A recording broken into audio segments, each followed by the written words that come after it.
ఈరోజు అవినీతి నిరోధక శాఖ వారు ఒక ఇద్దరు ఐపీఎస్లకి ఒక మాజీ మంత్రి గారికి షాక్ ఇవ్వడం జరిగింది. వీళ్ళ ముగ్గురు మీద అంటే ఆల్రెడీ ఇద్దరు ఐపీఎస్లు, దాంట్లో ఒకరు శ్రీ పివి సునీల్ గారు, రెండవ వారు శ్రీ జాషువా గారు. వీళ్ళిద్దరి మీద అవినీతి నిరోధక శాఖ వారు ఆల్రెడీ కేసు నమోదు చేయడం జరిగింది. ఇక మాజీ మంత్రి అయినటువంటి శ్రీమతి విడదల రజనీ గారి మీద కేసు నమోదు చేయడం కోసమని గవర్నర్ గారికి పెర్మిషన్ లెటర్ పెట్టడం జరిగింది. గవర్నర్ గారి దగ్గర నుంచి పెర్మిషన్ వస్తే ఆవిడ గారి మీద కూడా కేసు అనేది నమోదు చేయడం జరుగుతుంది.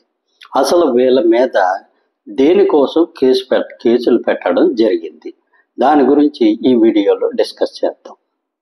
దీనిలో పివి సునీల్ కుమార్ గారి మీద కేసు ఏమిటంటే, ఆయన ఇంతకుముందు సిఐడి డిపార్ట్మెంట్ ఐజీగా ఆంధ్రప్రదేశ్లోని శ్రీ జగన్మోహన్ రెడ్డి గారి ప్రభుత్వం ఉన్న టైంలోనే ఆయన వర్క్ చేయడం జరిగింది.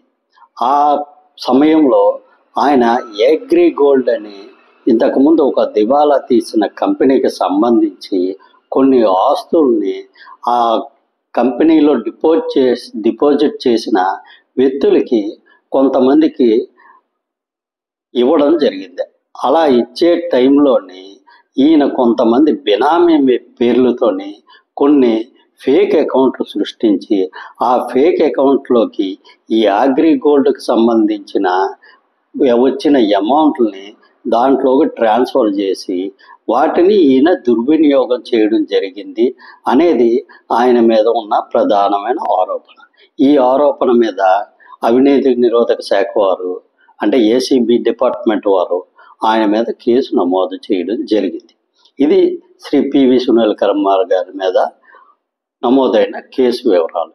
ఇక మిగతా రెండవ కేసు శ్రీమతి విడదల రజనీ గారి మీద, శ్రీ జాషువా గారి మీద. జాషువా గారు కూడా ఐపీఎస్ అధికారే. ఇక్కడ వీళ్ళిద్దరికీ సంబంధించి ఒకే కేసు నమోదు అవ్వాల్సి ఉంది.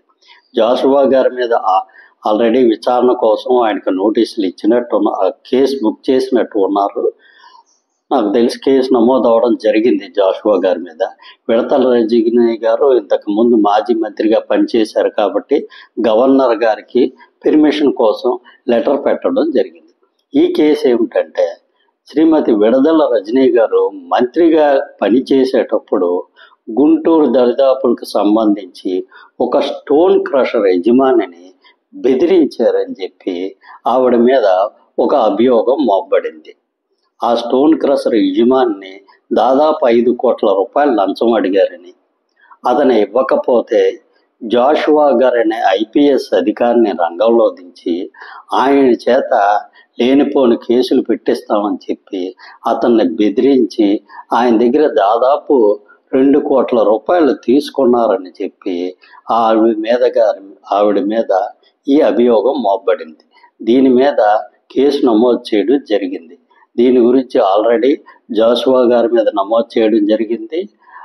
రజనీ గారి మీద కేసు నమోదు చేయడానికి గవర్నర్ గారికి అప్లికేషన్ పెట్టడం జరిగింది.